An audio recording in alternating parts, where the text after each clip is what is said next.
Hej, vi sidder her på Sportsfiskermessen i Stockholm, og jeg har Stefan Jensen her ved siden af mig. Hvad laver du til daglig, Stefan? Skal jeg svare på dansk eller svensk? Jeg arbejder både med børn, og så har jeg ansvaret for Visions salg i hele Danmark som sælger. Hvad med i Sverige? Der hjælper jeg selvfølgelig til på de forskellige ting rundt omkring, og har lidt nærkontakt med nogle få lokale butikker i Helsingborg, men primært fokus er på Danmark. Og du er udstillet for Vision. Ja, jeg hjælper til her. Hvordan startede dit lystfiskerliv? Altså, hvor fik du interessen fra? Hvad jeg har fået fortalt, så starter det fra en 3-årsperiode. Jeg var 3 år gammel, når jeg var med min far ud at fiske makreller ved Vesthavet. Der var så mange makreller, de skyllede op på stranden, så jeg kunne løbe og tage dem med fingrene. Og så har min far, han har solgt fisk, og min farfar har solgt fisk. Så det har ligget i generne. Spændende. Hvad har du set mest frem til her på Sportsfiskermessen i Stockholm? Det må jo være at møde en masse herlige mennesker. Og med mange af de kammerater, man har inden for branchen, og som man ikke møder til dagligt. Dem man kun ser 1 eller 2 gange om året. Det er altid fantastisk. Spændende. Hvad er din profil inden for sportsfiskebranchen?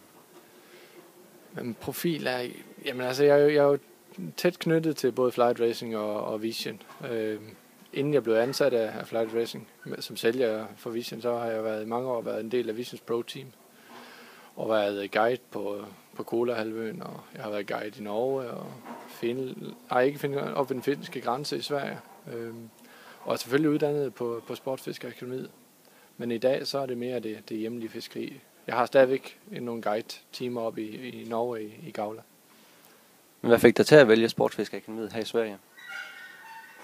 På den tid, hvor jeg skulle vælge min vej, så var der ikke andet i Danmark. Der fandtes ikke noget, man kunne vælge på. Så hvis det var inden for sportsfiskeriet, altså som guide, som var min store drøm, så var det Sverige, man skulle til.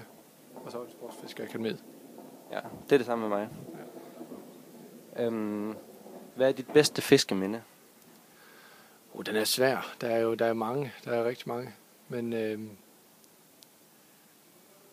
jeg tror et eller andet sted, at det hvis jeg skal vælge en af dem, der så er som sagt rigtig mange, men jeg har fanget 2 tarperne hele mit liv, og de er fanget helt på egen hånd, uden at vide noget som helst, og de er fanget fra stranden af, og det står højt i kurs. Min første multe er også noget stort, altså der er som sagt mange ting, men tarperne står højt på listen. Det lyder spændende, meget spændende. Så har vi alle sammen nok set den, hvor I fisker arbor hjemme i Danmark, der er Daniel Bergman. Og hvem er bedst? Er det dig, eller er det Daniel? Det er klart mig. Der er ikke noget at snakke om. Han når mig ikke til sokkerholderne.